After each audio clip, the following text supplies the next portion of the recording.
Chris Broussard talking hoops now. So Draymond Green joined Kevin Durant's podcast, talked about the Warriors both pushing back on that reported rumor that Dre called KD crying from the parking lot after Game 7 of the 2016 Finals. We've all heard the rumors, trying to court him to come to Golden State. Take a listen to this. It was this whole narrative of like, you call Kevin crying from the parking lot. I'm like, yo, this can be like, y'all added a theatrical sense to make this a movie. Like, you know, you gotta make for TV. You gotta add on a little. So like people just start pouring on, bro. But I wasn't about to come out and fight it. Like at the end of the day, it was just however y'all think Kevin got here. That's what your mind. Roll with that. Go with it. That's what helps you out. Go with it. And also, this for OKC fans. They thought me and Dre was hanging out, literally like chilling with each other during the conference finals. And when I heard that, I was like, what the? Who do y'all think I am? Who do you think Draymond would hang out with me during the conference finals, like over my house? Like, come on, stop the bullshit. Exactly. Chris Broussard, you appear highly entertained by this exchange. What was your reaction to it? Look, I'm glad to see these guys. I mean, we know they had reconciled before this, but it's good to see them seemingly back on old-time terms as good friends after what happened a few years ago in Golden State. But I still wanted more clarity. Like, this is great. This is the benefit of athlete podcasts. As Brandon knows, they're more comfortable with one another. They're more natural, so you get stuff like this. However, sometimes you don't get a real reporter pushing for, okay, let me get a little more clarity. Like, Draymond never fully denied that he cried. And a lot of guys, if you're telling me I was crying and I was begging this dude to come play with us, if that's not true, I'm kind of coming out and be like, look, I love KD. That dude's great. We needed him, but I wasn't crying. Let's get it straight. I'm doing that like the next day. All right, so I wanted somebody to say, so were you crying or not? I wanted somebody to say to KD, is that when you decided? So you decided at that moment you're going to Golden State? Okay, so why go through the shenanigans of meeting with the Clippers and OKC and other teams that you talked to? Boston. What did you factor in losing to that? That's the team you just lost to. What would that look like? Did you think about going, how that would look? So I wanted a little more, a fuller story that I think a reporter could have given you. But it was good to hear. It was nice. 60-minute sports. It was entertaining. I love this so much. How long were they on the podcast? An hour? They had plenty of time. Listen, okay. So, first of all of us, I think, have, been to a movie or been watching a movie at home that strikes us in a way we didn't expect it, and all of a sudden find ourselves getting a little choked up. And all of us, when asked by our significant other or friend or whomever we were with, were you crying? No, I wasn't crying. It's Dusty. My allergies were acting up. I wasn't crying. I'm not crying. I don't cry. And so there was a little touch of that there. But to me, what I loved so much was the confirmation that we did get. That phone call did happen. That right after, within minutes of LeBron James snatching that perfect season from the Golden State Warriors, Draymond ran to his car and called KD. Neither one of them denied that the call happened. I love that we got on the record confirmation about the call. I also love the just delicious irony of KD being like, and they were acting like we would hang out, like I would hang out during the Western Conference Finals with someone that's not on my team. Like, what have I ever done that would make you think that would be a possibility? The fact that I was texting with Draymond all year long, even though we were the two best teams in the West competing for a championship, talking about joining them? Or the fact that a few years later, I was texting with Kyrie Irving all year long, talking about joining up with him somewhere else than where we both were? Why would you ever think I would be talking? Listen, man, you can own these things.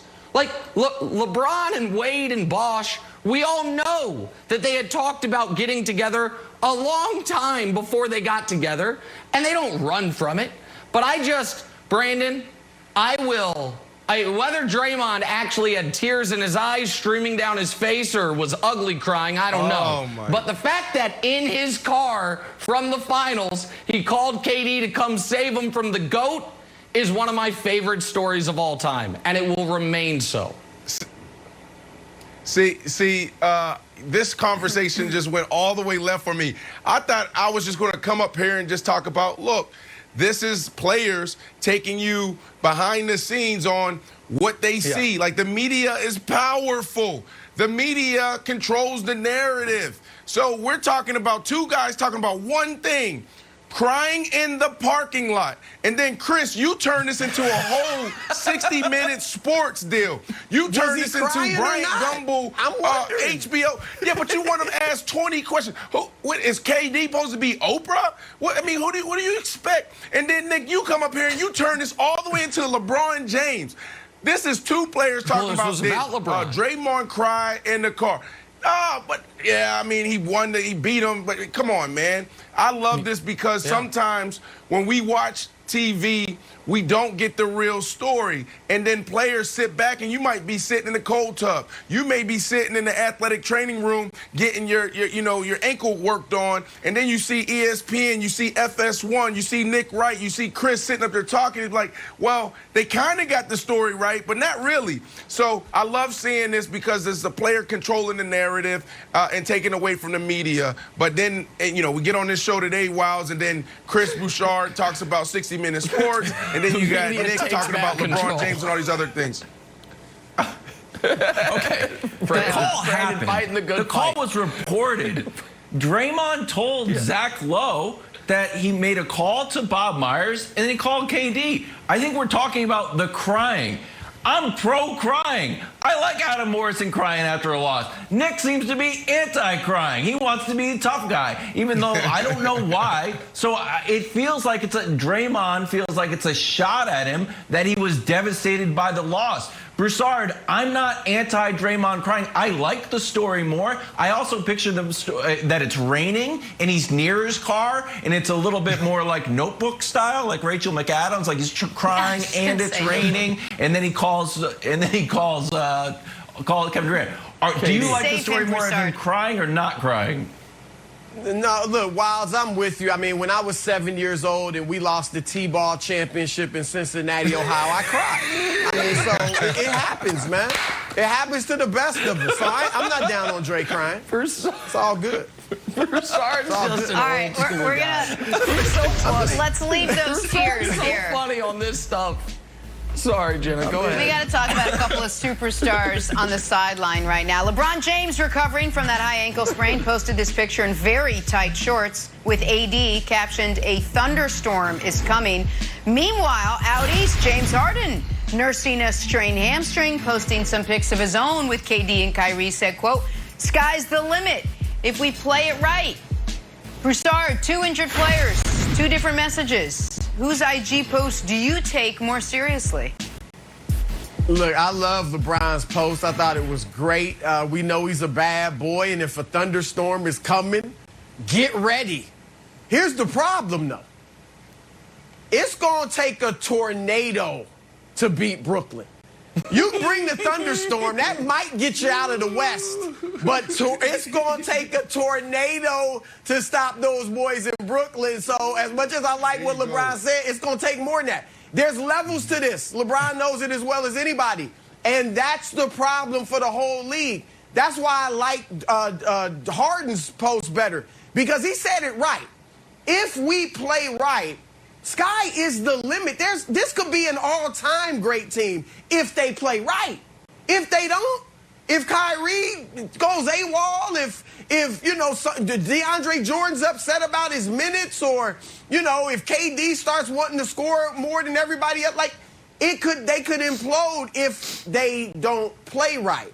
But as long as they play right, move the ball, players are moving, they keep the main thing, championship or bust. Forget the individual stuff. Sky is the limit, and it's going to take a thunderstorm or a tornado to beat that team, not a thunderstorm. Right. Yeah, Chris, I'm going to go with Harden all day, right?